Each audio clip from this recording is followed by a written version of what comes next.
Renowned author and expert Joel Skousen breaks down the globalist plan to shut down America and stage a new world war. In one day, America will go from day to night. And if you haven't prepared in advance, there's not enough time to prepare in 24 hours, even if you saw it that early. Government is digging in for the organized, incremental collapse of society and world war. The U.S. isn't building huge underground bases and bunkers because of some terrorist threat. They know that a massive nuclear attack is coming. They want that attack to come. Most people won't even be ready and won't be able to get out of town when any of these nuclear weapons fall, because there'll be absolute panic. Fear is a powerful motivator. When faced with imminent death, real or imagined, even the laziest and most out-of-shape couch potatoes find it in them to sprint to safety. Fear isn't nearly as effective as desire for tasks that require intelligence, like drawing a picture or writing software. But for low-level fight-or-flight reactions that don't require much reflection, like getting a nation to go to war, for example, fear gets the job done. This state of affairs has never been lost on politicians, dictators, and strategists.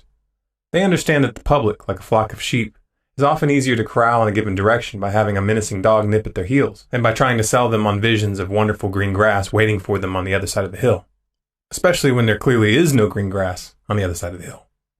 Of course, it wouldn't do to have the rulers themselves play the role of the dog. If they did, then they would be the ones that ended up feared and distrusted. This works for a while, but it's not stable. Rulers, like shepherds, need others to play that role.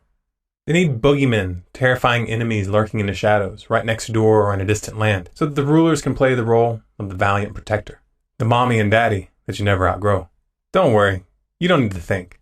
Your mommy and daddy, the state, will take care of this. All you have to do is obey. And such phantoms aren't readily available. They're manufactured or blown out of proportion, like an ant turned into a science fiction monster by zooming in with a magnifying glass. The specter of Islamic terrorism is a combination of these two, manufactured and exaggerated. Manufactured? Oh, please. You're not trying to tell me that the United States created Al-Qaeda, are you? Actually, yes, I am saying that. This is a historical fact. It's not even up for debate. We also have a history of kind of moving in and out of Pakistan. I mean, let's remember here, the people we are fighting today, we funded 20 years ago. We funded, armed, and trained Al-Qaeda in Afghanistan the same way that we're currently funding, arming, and training Al-Qaeda in Syria right now, and for the same reasons. Osama bin Laden was literally on the CIA's payroll. We even know his code name, Tim Osman. The documents are declassified. This isn't rocket science, people. This information is easily available to the public if you're willing to do a little of your own research. Let's look at another example. In 1980, the U.S. funded and armed Saddam Hussein to assist in his invasion of Iran. We gave him missile technology, chemical weapons precursors, and biological weapons. The same weapons that he used against the Kurds. The U.S. government knew full well what he was doing, and yet they said nothing. That is, until they needed an excuse to invade 20 years later. That's when it was convenient to build up his boogeyman status, to puff up the American population with a strange mixture of fear and bravado. Fear because there was a big bad man who posed an imminent threat to the American people. Bravado because mommy and daddy were going to take care of the problem with big guns and smart bombs. Don't you worry, we'll take out that evil Saddam. Just sit tight, wave your flags, and don't ask too many questions. Don't mind the civilians dying by the truckload. Don't mind the brutal tortures being perpetrated in Abu Ghraib prison. Don't mind the fact that they used this phantom threat to completely eviscerate the Constitution. Just keep waving your flags and repeat after me. USA! USA! USA! That's right, let's make patriotism about death and destruction. Let's sacrifice our freedoms to protect ourselves against these savages who hate us for our freedoms. Yeah, that's a ticket. I'm proud to be an American, 'cause at least I know I'm free. Of course, this charade has been going on long before America's War of Terror. The previous boogeyman was communism, that red menace that was spreading across the globe like cancer. Our only hope was to drop democracy, freedom, and napalm all over the world.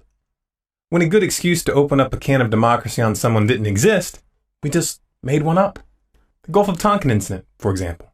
The attack on the USS Maddox that the United States claimed occurred on August 4th, 1964, the attack that was used as the pretext to start the Vietnam War, was completely fabricated. It never happened. The U.S. Navy's own historical website acknowledges this now. These historical facts aren't even a point of controversy or debate at this point, but if you had told the truth back then, you would have been considered an unhinged wingnut, a conspiracy theorist. That was 39 years ago. Those 58,000 Americans that were killed and the hundreds of thousands of Vietnamese that were killed don't matter now, do they? I mean, who cares? This is just history. Water under the bridge. What does it matter that the US government put together detailed plans to blow up one of their own passenger jets over Cuba? A plan explicitly crafted to lay the blame on Castro and to build public support of an invasion. This was called Operation Northwoods. Again, it's declassified. The US government doesn't deny it. Look it up. You can find the full document easily online. But really, why are we even talking about this? Clearly this kind of thing only happened in the early days of the CIA. Now the government has grown out of this. Now the government can be trusted. Right. So why does this matter? Why are we still talking about this? Because it still works. Problem, reaction, solution. Those in power create a problem, stimulate public outrage, and channel it towards a solution that suits their purposes. Whether that be new laws that give them more power, or a war of aggression that they couldn't sell if they told the truth.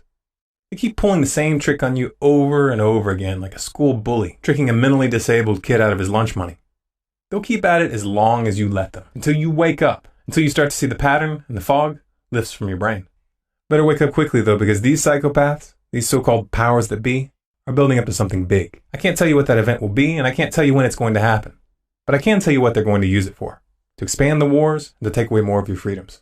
We may not be able to prevent whatever event is going to be used as a pretext, but we can work to influence the reaction. And if they don't control the reaction, if they aren't able to maintain control of the dialogue, if they aren't able to get you quivering in your collective boots about the big bad men in the Middle East, these Islamic terrorists in caves, or these anti-government extremists in your midst, then this could very well backfire and actually wake more people up. But in order for that to happen, you're going to have to get off the sidelines and join the fight.